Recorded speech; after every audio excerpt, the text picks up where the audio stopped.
सभी को मेरा नमस्कार।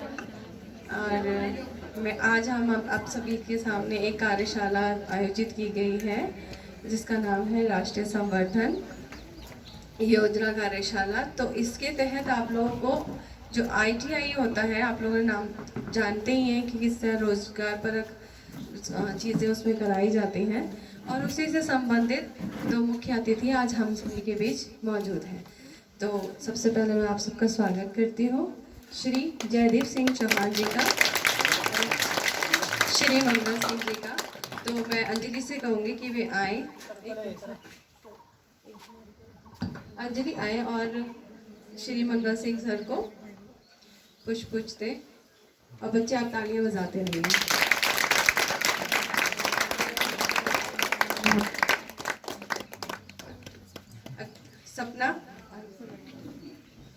सपना से मैं कहूंगी कि वे श्री जयदीप सिंह चौहान जी का स्वागत करते हुए आए और सर का स्वागत करें।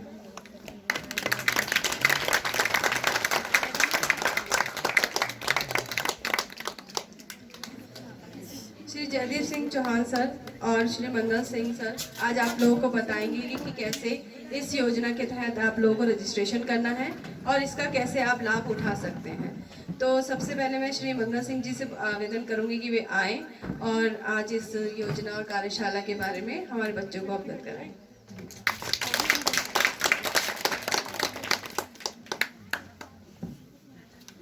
आदरणीय समस्त स्टाफ, मेरे प्यारे बच्चों, आपके सामने हमारे सर जो आए हैं आपको स्किल इंडिया के तहत अप्रेंटिसशिप के बारे में बताने जा रहे हैं। इसका आगे चल के आपको बहुत लाभ होगा, तो ज़रा ध्यान से सर की जो बातें होंगी ध्यान से सुनना। वेबसाइट टाइप करने में कोई मिस्टेक हो जाती है, किस तरीके से करेंगे, कैसे करेंगे। तो आजकल आप सभी लोग स्मार्टफोन का यूज कर रहे हैं, सभी के पास जाहिर सी बात है होगा फोन, स्मार्टफोन होगा, उसमें क्रोम होगा, वेब ब्राउजर। तो आपने वहां गूगल पे सर्च कर दिया, क्योंकि गूगल पे सर्च करने से हर चीज मिल जाती है, आपको पता है, यू नो वेरी वेल। आपने वहां टाइप कर दिया NAPS, national apprenticeship promotion scheme. उसके बाद तुरंत उसके 3-4 वेबसाइट पूरा एक लिस्ट आ जाएगा उस पर। तो टॉप पे होगा लिखा हुआ नेशनल अप्रेंटिसशिप के नाम से, आप उस पर क्लिक करेंगे तो NAPS का होम पेज खुल जाएगा।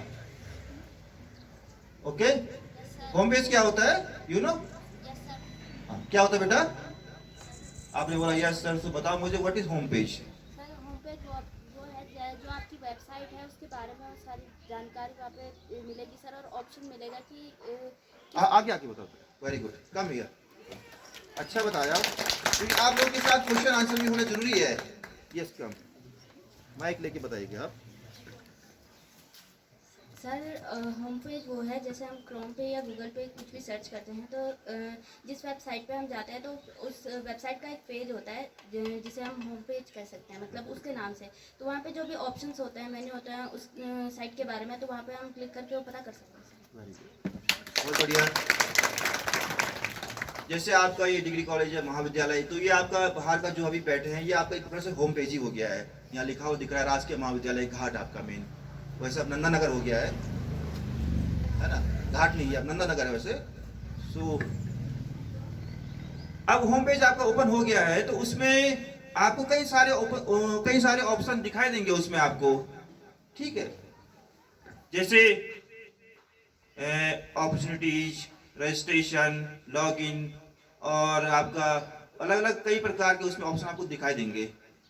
अब उसमें आपने क्लिक करना है लॉगिन या रजिस्ट्रेशन, कैंडिडेट रजिस्ट्रेशन। आपने फिर कैंडिडेट रजिस्ट्रेशन पे क्लिक किया तो वहां पर आपसे वो फिर पूछेगा, क्योंकि लॉगिन करने लॉगिन होगा नहीं जब तक आपने अपना रजिस्ट्रेशन नहीं किया है।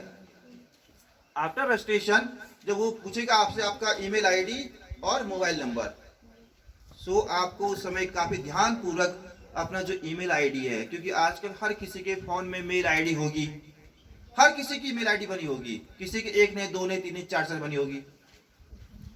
क्यों? क्योंकि आजकल आप कुछ भी आपने उसमें सोशल साइट कुछ भी ऐप डाउनलोड करते हैं तो मेल आईडी जरूर मांगता है। सो उसी प्रकार से जो आपका न्यू कैंडिडेट रजिस्ट्रेशन करेंगे उसमें वो मेल आईडी मांगेगा आपसे और उसके साथ आपका मोबाइल नंबर। ओके, सो आपने जब अपना मोबाइल नंबर और कैंडिडेट ईमेल आईडी डाल दिया, आपने टाइप कर दिया, उस पर टाइप कर दिया, ठीक, क्योंकि टाइप करना सभी को आता होगा इंग्लिश में, ठीक है। तो आपने वो टाइप कर दिया, फिर उसके बाद आपने उसको सबमिट कर दिया है। सबमिट करने के बाद उसमें आपको एक मेल आएगी। ओके, आप उस मेल को चेक करोगे आपने उसी समय, उसमें एक ओटीपी आती है। OTP means one time password. क्योंकि आजकल क्या हो गया कि हर जगह, हर क्षेत्र में, चाहे वो बैंक का हो, चाहे कहीं भी हो, किसी भी फील्ड में, आप कहीं भी अपना मेल आईडी या अपना फोन नंबर देते हैं, वो आपसे ओटीपी मांगते हैं। आपने वो ओटीपी उसमें एंट्री कर दी है और उसको फिर सबमिट कर दिया है। तो सबमिट करने के बाद फिर आपके मेल पर तुरंत आपका रजिस्ट्रेशन नंबर आ जाएगा। फिर आपके मेल पर तुरंत आपका रजिस्ट्रेशन नंबर आ जाएगा। ये हो गई रजिस्ट्रेशन नंबर की प्रक्रिया। आपकी जो मेल आईडी है उस पर आपको आपका रजिस्ट्रेशन नंबर दिखाई देगा, 10-12 डिजिट का होगा वो, जैसे A123 या C12345 इस टाइप से। वो आपका मेन रजिस्ट्रेशन नंबर है। उस रजिस्ट्रेशन नंबर को आपको मिस नहीं करना है। आप चाहो तो उसका स्क्रीनशॉट ले सकते हो या वो आपके मेल में ऑलरेडी सेव रहेगी। तो आपका रजिस्ट्रेशन नंबर क्रिएट हो गया है। अब नेक्स्ट स्टेप क्या है, आपको लॉगिन करना है।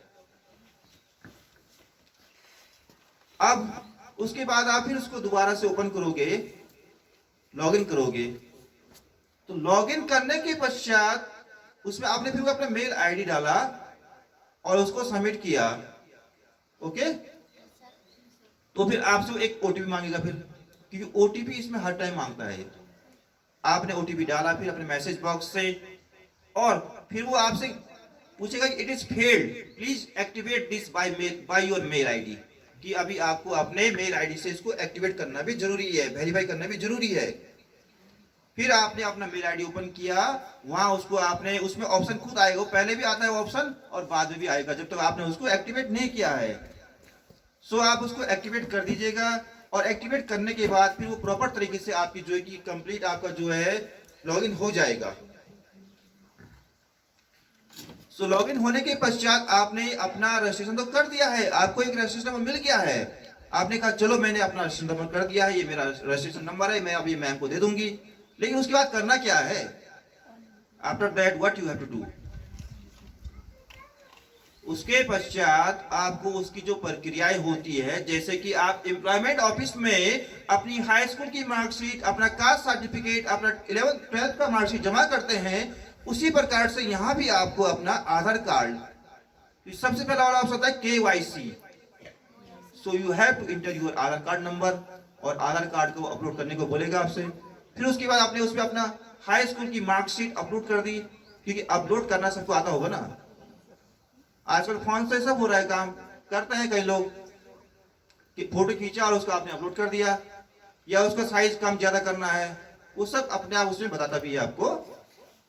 तो देन आपने अपनी हाई स्कूल की मार्कशीट उसमें अपलोड कर दी, और उसके पश्चात फिर इंटर की मार्कशीट अपलोड कर दी, तो ऑटोमेटिकली आपका परसेंटेज दिखाएगा कि आपका प्रोफाइल में इतना परसेंटेज आपने जो है कि फिल कर दिया है। ओके, और उसके बाद आपने उसमें जो जितना भी उसमें डिटेल है आपका, वो मांगेगा, आपको उसको भरना है कंप्लीट। अब बात आती है कि उसके पश्चात कैसे होगा, क्या होगा, आपको अप्रेंटिस कैसे मिलेगा ना। क्वेश्चन होगा आपके दिमाग में ये कि चलो हमने मार्कशीट डाल दी, अपनी इंटर की मार्कशीट उसमें अपलोड कर दी है, आधार कार्ड भी उसमें अपलोड कर दिया है, लेकिन अब क्या होगा? अभी हम बीए कर रहे हैं, कोई फर्स्ट ईयर में, कोई सेकेंड ईयर, कोई थर्ड ईयर में। तो बीए का जो है कि आप जब आपका बीए कंप्लीट हो जाएगा, आप उसमें बीए की मार्कशीट भी अपलोड कर सकते हैं। और उसके उसमें आता है सर्च ऑप्शन, अपॉर्चुनिटीज, अवसर। अवसर कैसे मिलेगा आपको? अब जिसका जो सब्जेक्ट है वो उसमें अपना सब्जेक्ट डाल करके सर्च कर सकता है उस अवसर को, कि उसको किस अवसर में, किस सब्जेक्ट में। क्योंकि होता है आपको तो बस पहले उसमें सर्च करना पड़ेगा ना कि कहाँ जॉब है, कहाँ अप्रेंटिस के रिगार्डिंग अप्रेंटिस की प्रोसेस चल रही है, किसी इंडस्ट्री में या किसी गवर्नमेंट ऑफिस में। क्योंकि आने वाले समय में हो सकता है कि आपकी जो खुद यूपीजी कॉलेज नन्ना नगर है, नन्ना नगर पीजी कॉलेज है, यहां भी अप्रेंटिस की प्रक्रिया शुरू हो सकती है। जैसे अभी हमारे आईटीआई में चल रहा है ओजीटी, एक होता है ओजेटी, ऑन जॉब ट्रेनिंग, कि इसमें लड़का अपने पढ़ाई करने के साथ साथ, कोई भी विद्यार्थी, कोई भी ट्रेनी, फीमेल मेल, अपने पढ़ाई करने के साथ साथ कुछ काम भी कर सकता है। सर मेरा नाम प्रियंका है, मैं बीए फर्स्ट सेमेस्टर की छात्रा हूँ। सर मेरा नाम प्रियंका है, मैं बीए फर्स्ट सेमेस्टर की छात्रा हूँ। मेरा प्रश्न है कि सर ने अप्रेंटिस के बारे में जो बताया है कि वो हमारे अंदर की स्किल्स को इम्प्रूव करता है और हमें जॉब के लिए तैयार करता है या पढ़ाई के साथ साथ अर्निंग करने का एक मौका देता है हमें। तो सर मैं पूछना चाहती हूँ कि किस प्रकार का ये प्रोसेस है सर, कि हम कैसे अर्निंग कर सकते हैं। ये बहुत ही अच्छा क्वेश्चन पूछा आपने। तो जैसे कि अर्निंग किस तरीके से कर सकते हैं, किस प्रकार से कर सकते हैं, तो उसके रिगार्डिंग जैसे मैंने आपको बताया था कि सबसे पहले हमें अपना रजिस्ट्रेशन करना पड़ेगा। ठीक, रजिस्ट्रेशन कैसे करते हैं? आपने NAPS पोर्टल को ओपन किया, गूगल क्रोम से आपने NAPS सर्च किया और उसके पश्चात आपने जो कि इसका एक होम पेज खुलेगा आपका apprenticeship.gov.in वेबसाइट का, और वहाँ आपने जो है कि कैंडिडेट रजिस्ट्रेशन कर दिया आपने पहले अपना। कैंडिडेट रजिस्ट्रेशन करने के पश्चात आपको फिर उसको लॉगिन करना पड़ेगा, और आपने लॉगिन किया जब, फिर उसमें आपने जो कि उसमें सबसे पहले जो आपके पास स्किल्स है, जो आपके पास क्वालिफिकेशन है, उस क्वालिफिकेशन के एविडेंस को आपने उसमें अपलोड कर दिया है ऑनलाइन। जैसे आपके हाई स्कूल की, इंटर की, और जैसे आपका बीए कंप्लीट होगा, आपका बीए का उसमें मार्कशीट अपलोड होगा, सर्टिफिकेट उसमें अपलोड होगा, या इसके अलावा आपके पास कुछ एक्स्ट्रा करिकुलम से संबंधित कुछ सर्टिफिकेट है, हो सकता है कहीं बाहर से जुड़े हुए कुछ प्रोग्राम करते हैं, और या NCC हो गया, NSS हो गया, तो उसे भी आप उसमें अपलोड करते हैं, और आपका आधार कार्ड आपने अपलोड कर दिया है। सो आफ्टर दैट आपको सर्च करना पड़ेगा उसमें। आपने उसमें सर्च किया, अपना सारा डिटेल उसमें अपलोड करने के बाद, तो वहाँ आपको बहुत ज़्यादा उसमें एक लिस्ट दिखाई देगी, कहाँ कहाँ किस स्टेट में आप जाना चाहते हैं, चाहे उत्तराखंड हो, चाहे उत्तर प्रदेश हो, चाहे आपका वो राजस्थान हो, चाहे दिल्ली हो, चाहे मुंबई हो, क्योंकि पर्टिकुलर आपका जो सब्जेक्ट्स है, सामाजिक विज्ञान है या संस्कृत है या इंग्लिश है या हिंदी है, इसमें ऐसा नहीं कि इसमें अपॉर्चुनिटी नहीं है, इसमें अवसर नहीं है, ऐसा नहीं है, इसमें अवसर ही अवसर है। पूरे देश में आप जहाँ कहीं भी आप देखोगे, कहीं ना कहीं आपको इससे संबंधित आपको अवसर जरूर मिलेगा। और आपने उसमें अप्लाई कर दिया, अगर ठीक है, सपोज दैट मान लिया हमने कि आपने अप्लाई कर दिया कहीं एज ए सोशल एक्टिविटी की, सोशल आपका एक्टिविटी प्रोग्राम चल रहा है, या किसी का कोई इंडस्ट्री है, कोई NGO है जिसने उसमें डाला हुआ है अपना, और उसमें क्वालिफिकेशन मांगी है कि सोशल साइंस होना जरूरी है, उसमें साथ में इंग्लिश का होना जरूरी है, तो आपने वहाँ अप्लाई कर दिया, आपके पास क्वालिफिकेशन है, ओके। और फिर उसके पश्चात आपको वहाँ से कॉल आएगा, वो आपको फ़ोन करेंगे आपकी क्वालिफिकेशन को देख करके। अब बात यह है कि आपके जैसे कितनों ने वहाँ अप्लाई किया है। हो सकता है कि वहाँ आपके जैसे 50, 60, 100, 150, 200 लोगों ने वहाँ कहीं अप्लाई किया होगा, 200-300 विद्यार्थियों ने कहीं अप्लाई किया होगा, तब क्या, और जो वहाँ संख्या है, जो पद है, वो 10 है, 15 है, 20 है।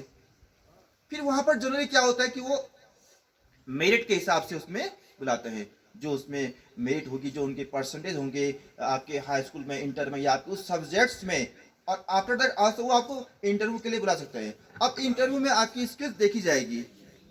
अगर आपकी स्किल्स अच्छी है इंग्लिश के प्रति, suppose that you are the English, you have the English subject, so in that situation how you can give your presentation in that situation, how you can give your communication skills। Main वही होता है आजकल ना, अगर आप interview देने जा रहे हो तो इंटरव्यू स्किल्स का नॉलेज होना भी बहुत ज़्यादा जरूरी है। और आपको यदि इंग्लिश का सब्जेक्ट्स है तो आपको इंग्लिश के बारे में अच्छी इन्फॉर्मेशन होनी आवश्यक है कि आप कैसे फेस करोगे, किस तरीके से आप इंटरव्यू दोगे। और ये आपका संस्कृत है अगर, तो संस्कृत में आपकी कैसे पकड़ होनी चाहिए, पहले आपको अपने अंदर एक अच्छी स्किल्स लानी पड़ेगी उसके लिए। तो देन श्योर कंपनियां, इंडस्ट्री, यहाँ तक कि आप जितने भी ये सरकारी संस्थान है, ये आपको बुलाएंगे अपने यहाँ अप्रेंटिसशिप के लिए। जो अप्रेंटिसशिप की जो संख्या है, ये आपको 6 महीने का भी होता है और 36 महीने का भी होता है, और इसमें आपको कुछ स्टाइपेंड मिलता है। स्टाइपेंड मीन्स पैसा, क्योंकि जाहिर सी बात है आप लोग यही सोचोगे कि मैं वहाँ जा रहे हूँ, मुझे वहाँ से क्या मिलेगा, क्या मिलेगा, what you can get from that industry. वहाँ से आपको अर्निंग की होगी और आपको अनुभव मिलेगा, और इसके साथ साथ आपको वहाँ से सर्टिफिकेट मिलेगा पूरे ऑल इंडिया बेस का। क्लियर हो गया डाउट? कुछ डाउट है तो पूछ सकते हैं अभी। और एनीवन? हाँ, आगे आगे। तो पहले तो इससे हम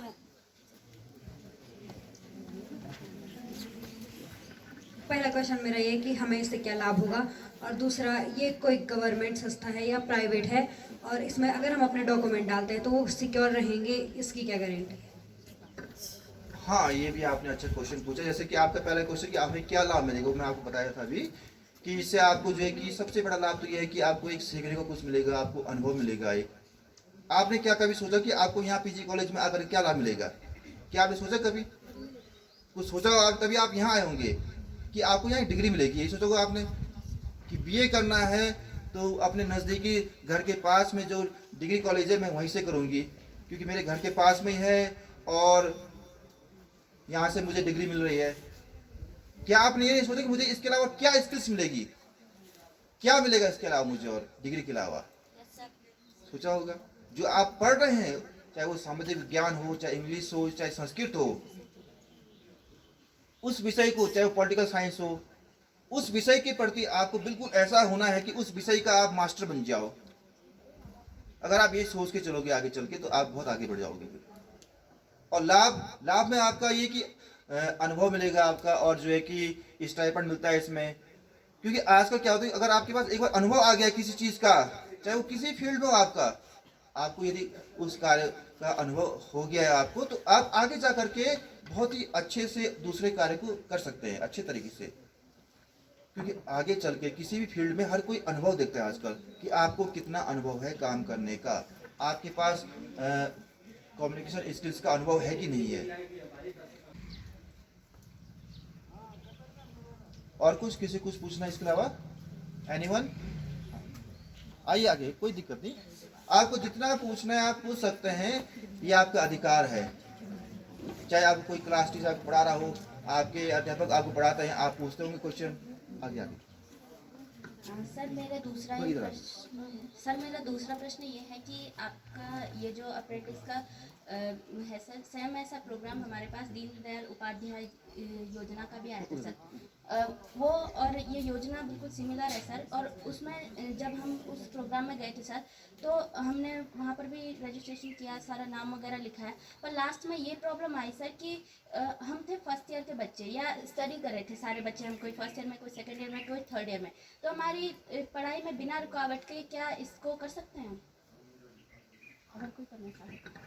देखिए, इसको हर कोई कर सकता है। इसको तो 10 पास 12 पास वाला भी कर सकता है, क्योंकि आजकल 10 पास करने के बाद भी वो अपना अप्रेंटिसशिप के लिए अप्लाई कर सकता है, रजिस्ट्रेशन कर सकता है। इसका आप अगर देखोगे, इसका आपने पढ़ा होगा किसी ने नेट से, जो 10 पास है 12 पास वाले हैं, क्योंकि अब वो टाइम नहीं रहा कि जैसे इसके लिए आपको कुछ डिप्लोमा करना पड़ेगा तभी आप आगे चल के अप्रेंटिसशिप के लिए अप्लाई कर सकते हो। ऐसा नहीं है। आपके पास, आप जैसे नॉन टेक्निकल उसमें आ गए, कॉमर्स हो गया, बीएससी वाले हो गए, एमए वाले हो गए, संस्कृत वाले हो गए, तो आप इसको कर सकते हैं। इसमें ऐसा कोई वो नहीं कि आप पढ़ाई के साथ नहीं। लेकिन मैंने आपको क्या कहा कि आप इसमें अभी अपने डॉक्यूमेंट्स अपलोड करोगे हाई स्कूल के और इंटर के, तो आप इंटर लेवल तक ही उसमें अप्लाई कर सकते हैं। अब जब आप इसमें अपने बीए के इसमें अपलोड करोगे फाइनल डॉक्यूमेंट्स, कई जगह ना क्वालिफिकेशन क्या है, एलिजिबिलिटी क्या है, उसमें आप जब उसमें अवसर देखोगे तो उसमें मांगेगा हाई स्कूल वालों के लिए अलग उसमें अवसर होंगे, इंटर पास वालों के अलग अवसर होंगे, और जिसने ग्रेजुएशन कंप्लीट कर दिया होगा उसके लिए उसमें अलग अलग अवसर होंगे। पूरे ऑल इंडिया बेस पर ये प्रोग्राम चल रहा है। क्योंकि और पढ़ाई के साथ साथ, जैसे आपने कहा कि पढ़ाई के साथ साथ हम इसको कैसे करेंगे, किस तरीके से करेंगे, तो आप इसमें ऐसा कुछ नहीं है, आप कर सकते हैं इस कार्य को आराम से। लेकिन ये कि पढ़ाई आपकी पहले पूरी होगी तभी तो करोगे ना। आपके पास जब वो डिग्री कंप्लीट हो जाएगी, आफ्टर दैट आप उसके लिए अप्लाई करोगे ना। अभी आप बीए, आप कौन सी क्लास में हो बेटा? अभी आप बीए फर्स्ट ईयर में हो, ठीक है। एट दिस टाइम आपको उसके लिए अप्लाई करना है। आपने रजिस्ट्रेशन कर दिया है और आपने उसमें अपने डॉक्यूमेंट्स अपलोड कर दिए हैं, तो उसमें दिखा देगा कि आपने जैसा आपका संयोजन कार्यालय में होता है एक प्रकार से, है ना, कि आपने उसमें अपने 10 के और 12 के आपने अपलोड कर दिए हैं अपने, और उसमें आपका दिखा देगा 50% 60% आपका प्रोफाइल स्टेटस हो चुका है। और जब लास्ट में आप ग्रेजुएशन का डालोगे तो वो दिखा देगा आपका 100% हो चुका है कंप्लीट अपडेट आपका प्रोफाइल स्टेटस। और इस बीच आपको यदि किस्मत से कहीं इंटर पास, जैसा आपके पास हुई है, इंटर पास है जो मेन हुआ है, कहीं इंटर पास में के बेस पे जो है कि कहीं कोई ऐसी जगह कहीं कोई ऐसा अवसर हो जहां इंटर में उन्होंने सब्जेक्ट्स मांगा हो कि जो आपके पास ही और किसी के पास ना हो, एक मौका आपको वहां मिल सकता है अच्छा खासा। कभी कभी ऐसी कंडीशन आ जाती है पूरे इंडिया में, it depends on your luck also. और कुछ किसी को पीछे से कोई एनीवन, कोई डाउट है किसी को? आगे की प्रक्रिया शुरू करते हैं। मुझे लगता है आप सभी के सवालों का जवाब मिल चुका होगा, तो इसलिए आप लोगों को सभी को रजिस्ट्रेशन करना अनिवार्य है। एंड सेकंड आपका ऑप्शनल ट्रेड आप लोगों के लिए है ओटी ऑप्शनल ट्रेड। इसमें ये बता रहा है आपको एनी ट्रेड और ऑक्यूपेशन और any subject field of engineering, non engineering technology और vocational training found relevant by an employer as per their requirements opened up opportunities to non-engineering graduation in fields such as BA, BCom, BSc and 10+2 pass outs from social science, commerce। ये बता भी रहे हैं आप लोगों को कि आप लोगों का जो आता है वो आता है ओटी में, ऑप्शनल ट्रेड्स में, जिसका सोशल साइंस हो, इंग्लिश हो, संस्कृत हो, वो आपका ऑप्शनल ट्रेड में आता है आपका, ठीक है। Gain on the part of the candidate, अब कैंडिडेट को क्या क्या ज्ञान मिलता है, गेन मींस क्या क्या प्राप्त होता है, जैसे स्किल इंडिया सर्टिफिकेट होता है, NAC नेशनल अप्रेंटिस सर्टिफिकेट मिलेगा आपको, और उसके अलावा training under skill staff with modern technology, और नई नई टेक्नोलॉजी मिलेगी आपको सीखने के लिए, और आपका स्टाइपेंड हो गया, एक्सपीरियंस हो गया, अनुभव हो गया, एक्सपोजर टू इंडस्ट्रियल इकोसिस्टम। इसके अलावा आपको विभिन्न प्रकार के उद्योग विभाग में जाने का, जो कि इंडस्ट्री में जाने का एक अवसर मिलेगा। आप जहां से भी अप्रेंटिसशिप करोगे वो आपको किसी न किसी इंडस्ट्री में भेजेंगे। Portal.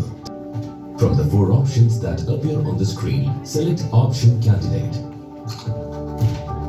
Candidate registration page will open. It is mandatory to fill in all dialog boxes marked with the red star. In the personal details form, please fill in your personal information.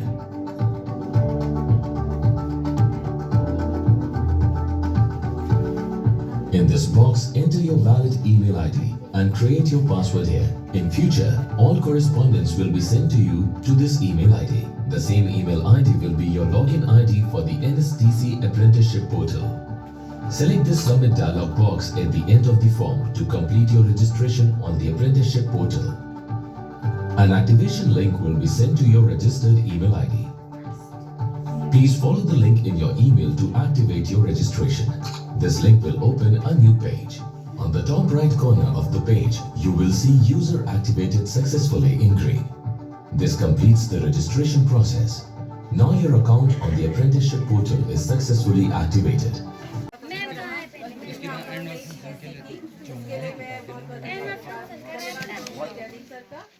तालियां बजा दो बच्चों।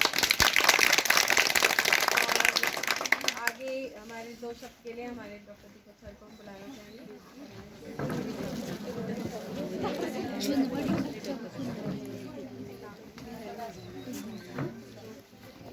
Karnaprayag ITI से अरे भूख लगेगी हमारे और धन्यवाद करता हूँ कि उन्होंने अपने व्यस्तम समय से कुछ समय हमारे लिए निकाला और हमारे बच्चों को आज इस विषय में बहुत सारा ज्ञान दिया कि दुविधाएं दूर की, संख्याएँ दूर की, और रजिस्ट्रेशन से लेकर सारी प्रक्रिया ने समझाई किस तरह से वो कर सकते हैं। और मेरे ख्याल से जो अंदर सेशन चला, 2 भाग में हमने इस कार्यक्रम को किया, दूसरे सेशन में रजिस्ट्रेशन भी आपका हुआ। तो आशा है इस कार्यक्रम से आप सबको लाभ पहुंचा होगा।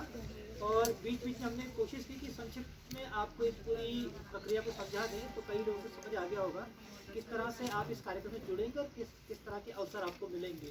तो बच्चों, सारी बात यह है कि जितने लोग इसको प्रयास करेंगे उन्हीं को इसको सफलता मिलेगी। बिना प्रयास के होगा नहीं। ऐसा नहीं कि ज्ञान लेके अपने तक सीमित रखना है।